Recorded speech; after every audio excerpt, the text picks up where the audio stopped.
Siamo qui nel comune di Carloforte insieme al sindaco Tore Puggioni, che salutiamo naturalmente, era un po' che adesso non ci vedevamo. È già un po', infatti ti aspettavo impaziente qua, perché sei sempre il benvenuto nell'isola e poi soprattutto porti notizie importanti attraverso i media, quindi sei prezioso per noi.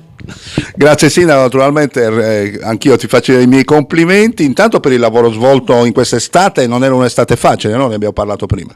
Eh sì, non è stata un'estate facile, nulla intanto è risolto perché il Covid è sempre in mezzo a noi e abbiamo combattuto un mese di agosto veramente alla grande perché ci ha interessato direttamente, perché sapete bene che il 2 agosto sono stati riscontrati i primi positivi e quindi abbiamo dovuto combattere con questo male oscuro. L'estate era iniziata molto bene, molto bene, perché nei mesi di giugno e luglio abbiamo avuto un afflusso veramente straordinario, fuori da ogni regola, fuori da ogni previsione.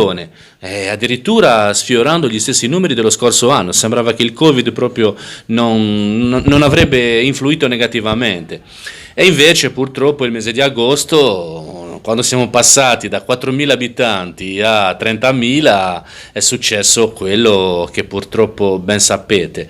Da una festa in discoteca il 31 luglio sono stati riscontrati dei positivi, per cui poi sappiamo bene i ragazzi come si comportano, il contagio si è allargato a macchia d'olio. Abbiamo fatto un intervento abbastanza deciso in collaborazione con l'ATS, appunto cercando di mappare tutti i contatti che sono stati in quella festa in discoteca. E da lì abbiamo fatto un intervento abbastanza importante in concertazione con l'ATS, quindi una tamponi a tutti in sostanza con il sistema del drive-in o drive-through come viene chiamato, appunto tutti in macchina, e abbiamo fatto in 3 giorni abbiamo fatto più di 800 tamponi. E l'operazione da fare era quella, non lasciare la polvere sotto il tappeto, e niente, da lì abbiamo riscontrato subito un certo numero di positivi, siamo arrivati a 17 positivi e abbiamo fatto un'altra mappatura dei positivi e facendo altrettanto 350 tamponi che ci hanno dato tutti negativi, e quindi da lì siamo partiti, abbiamo circoscritto quello che è il virus, abbiamo testato, tracciato e trattato in sostanza, perché quello era da fare. E niente, poi piano piano siamo stati anche fortunati perché tutti i 17 positivi che abbiamo avuto erano tutti asintomatici, ragazzi di giovane età, e quindi senza problemi di ospedalizzazione, senza problemi di terapia intensiva. Abbiamo messo un numero abbastanza importante di persone in quarantena, tutti i familiari, e piano piano adesso ci possiamo riconsiderare covid free. La gente ha capito. Abbiamo avuto un flusso di turisti sicuramente importante anche il mese di agosto, condizionato da questi fatti che sono successi i primi di agosto, però poi la gente ha capito che l'isola era sicura, quindi ha riconfermato le prenotazioni, e adesso siamo al mese di settembre, nella seconda parte del mese di settembre c'è ancora tanta gente, quindi sicuramente è una stagione da dimenticare per quanto riguarda il coronavirus, per quanto riguarda il Covid-19, però non è, diciamo nella tragedia che abbiamo vissuto, nel dramma che abbiamo vissuto, possiamo considerarci anche fortunati perché l'economia un po' si è mossa, quindi abbiamo avuto dati importanti, flussi importanti, e le attività produttive hanno respirato abbastanza bene. Insomma, è proprio mi ha anticipato la domanda, quindi sotto il profilo economico molti operatori commerciali comunque sono difesi bene. Assolutamente, noi tra l'altro quando diciamo si sono riaperte le maglie i primi di maggio siamo stati, io sono stato chiaramente, io e la mia amministrazione siamo stati propensi ad aprire subito tutte le attività artigianali, barbieri, estetisti, poi tutte le altre attività che erano ferme, ma proprio per il fatto che si doveva rischiare un qualcosa. Dovevamo rischiare un qualcosa, perché sennò diversamente subivamo un dramma per un'altra cosa, sì, morivamo per un altro motivo. E le cose sono andate bene, però poi è chiaro che il nemico è sempre dietro l'angolo. Però devo dire, le attività produttive sono contente, tant'è vero che quando hanno visto molto afflusso di gente, anche quelle attività che erano indecise, che non volevano aprire, hanno aperto e hanno ottenuto ottimi risultati, buoni frutti. Intanto naturalmente ti facciamo i grandi complimenti, come tu ben sai ti ho seguito in tutta l'estate, in tutta la tua attività, hai dato l'informazione continua anche sui social network, ti sei preso naturalmente un complimento anche da una grandissima giornalista che viene sempre qui, Barbara Serra, che salutiamo, è corrispondente da Londra di Al Jazeera, veramente è una grande giornalista. Sì, assolutamente sì. Barbara, tra l'altro, viene sempre nella nostra isola ed è sempre la benvenuta. Però voglio dire a Barbara, sì, mi fa piacere per i complimenti, ma il risultato lo ottiene sempre la squadra, perché io ho lavorato con una squadra veramente importante, un gruppo dove ci sono state le forze dell'ordine, i medici di base, i medici del pronto soccorso, la Croce Azzurra, l'AVOC, tutto un insieme di persone che mi hanno aiutato. Io chiaramente anche qua mi hanno dato la fascia da capitano e mi auguro a parte ne sono onorato, ma comunque sono consapevole che la comunità in genere ha ottenuto un ottimo risultato, anche perché, ripeto, hanno collaborato in tanti, anche nei momenti più difficili la comunità carlofortina ha risposto alla grande, ed è nel nostro DNA, perché quando il carlofortino arriva a queste enormi difficoltà reagisce sempre in modo abbastanza deciso. Quindi il risultato l'ha ottenuto un gruppo, una squadra. Ecco, sotto il profilo dei trasporti stanno sempre più migliorando, insomma, no, il servizio. Sì, abbiamo ottenuto ottimi risultati, anche in collaborazione con la società di navigazione che si è resa disponibile anche nei periodi del lockdown, anche nei periodi di grandissima difficoltà. Abbiamo ottenuto risultati anche dal punto di vista del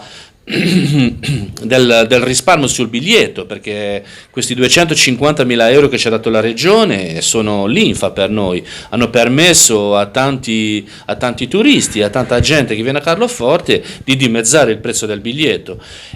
Logicamente ci sono anche tante altre situazioni da risolvere, l'ideale sarebbe avere una tariffa unica in Sardegna, perché è giusto che il popolo sardo si possa muovere nei comuni, un sardo si deve muovere da Oristano a Macomer e nello stesso modo deve accedere anche alle isole, quindi da Palau alla Maddalena, da Porto Scuso a Carloforte, e avere una tariffa unica per il popolo sardo sarebbe il minimo, cioè una tariffa residenti in Sardegna perlomeno.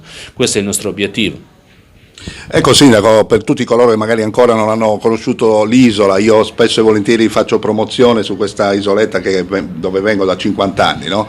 Parliamo un po' della storia di quest'isola di San Pietro, è una colonia nata intorno al 700 se non ricordo male. Sì, è stata fondata nel 1738 e da lì abbiamo abbiamo trovato un'isola bellissima, una perla del Mediterraneo, però c'è da dire che chi è venuto qua, chi l'ha abitata, chi ha costruito le case l'ha valorizzato in un modo veramente eccellente.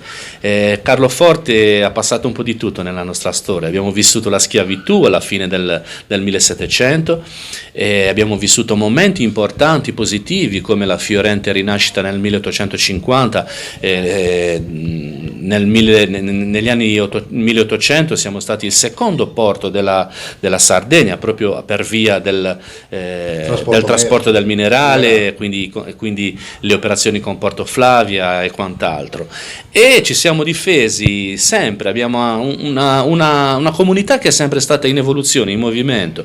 Nel Novecento, quando il minerale ha perso, diciamo, un po' il suo valore eccetera, allora Carloforte si è adoperata per migliorare in certi mestieri che sono mestieri storici, dai maestri d'ascia. Noi abbiamo l'onore di avere i migliori comandanti, i migliori direttori di macchina, ma anche i più bravi pescatori in tutto il mondo. In tutto il mondo il Carlofortino è famoso anche per questo, quindi una comunità che sicuramente è sempre in movimento, in evoluzione. Adesso i tempi sono cambiati, i vecchi mestieri li stiamo abbandonando e stiamo puntando sul turismo, è chiaro, ed è un turismo tra l'altro particolare, perché noi non abbiamo niente a che vedere con realtà come Alghero, come Porto Cervo come il Nord Sardegna. Chi viene a Carloforte trova un'isola da vivere, trova tranquillità, un bellissimo mare e quindi una bellissima cucina tra l'altro e delle tradizioni, una cultura che sono veramente importanti da raccontare. Noi siamo in bilico con l'UNESCO per avere un riconoscimento internazionale che riguarda appunto l'epopea del popolo carlofortino. Sarebbe un riconoscimento veramente importante e sono convinto che l'UNESCO ci darà, perché la storia di Carloforte è veramente da raccontare. Sarebbe bello anche addirittura, io ho pensato a fare un film su questo, però sarà importante se riusciamo ad avere questo riconoscimento dell'UNESCO come patrimonio immateriale dell'umanità.